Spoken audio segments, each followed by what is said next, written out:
घेतलंय. त्यानंतर उंची घ्या. तुमची उंची आहे 12+1 आणि मी करत आहे कॉलरचं पॅटर्न. मग तुम्ही 1 tucks pattern, princess cut pattern, 4 tucks pattern असं कोणतंही पॅटर्न यामध्ये कन्वर्ट करू शकता. तसे तर आपण सगळेच पॅटर्न हळूहळू घेणार आहे, पण तुम्हाला ज्या पॅटर्नची जास्त आवश्यकता असेल ते कमेंटमध्ये नक्की टाका. मी तुम्हाला तेच पॅटर्न शिकवून देईन. आणि आता आपण घेणार आहोत शोल्डर. दोन्हीही शोल्डरला टेप ठेवायचा, व्यवस्थित माप मोजायचं. आणि माझं शोल्डरचं माप म्हणजे या मापासाठी आलेलं 13 आहे. 13च्या हाफ होता 6.5 इंच. 6.5 इंच इकडे आणि 6.5 इंच इकडे असं घेतल्यानंतर हे तुमचं झालं कॉलरच्या पॅटर्नसाठी लागणारं माप.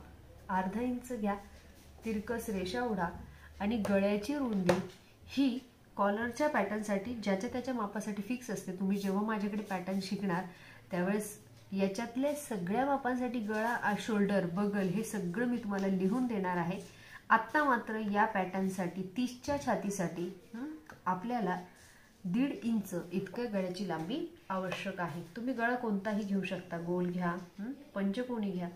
सपोज याचा गळा जो आहे तो 6 इंचचा घेतलेला आहे, तर मग तुम्ही पाहिजे तो आकार याला देऊ शकता. आणि या पॅटर्नला एकच बगल आखलं तरी उत्तम.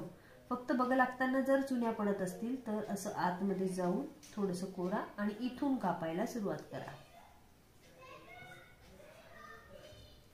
अशा पद्धतीने हा पाठीचा भाग आणि हा पुढचा भाग असं निघणार आहे. आणि आता आपण बघूया की याच्या कटोरी पॅटर्न मध्ये कसं कन्वर्ट करायचं. जर तुम्हाला कॉलर पॅटर्न कटोरी पॅटर्न मध्ये हवं असेल तर काय करावं लागेल, तर कॉलर पॅटर्न कटोरी पॅटर्न मध्ये आपण याला 2.5 इंचची रेषा दिली, 1 इंच वर आलो. जसं आपलं नॉर्मल पॅटर्न असतं की नाही त्याच पद्धतीने आहे, फक्त थोडासा चेंज आहे आणि तो आता आपण शिकून घेणार आहे. इथे जे आहे एरवी आपण या बगलेच्या मधून माप देत असतो, आता वर जायचं आणि तिथून 2.5 इंच इतकं माप घ्यायचं. 2.5 इतकं माप घ्यायचं. हे म्हणाल तर तुम्ही सगळ्या मापांसाठी सेम आहे. त्यानंतर या मापाला संपूर्ण हाफ करा. हाफ केल्यानंतर जिथे माप येईल तिथे एक खूण करा आणि ती केल्यानंतर इथून अर्धा इंच इतकं माप घ्या आणि उरलेल्या मापाला हाताचा कर्कटक समजून छानपैकी असा गोल शेप द्या, म्हणजे कटोरी बाहेर येईल.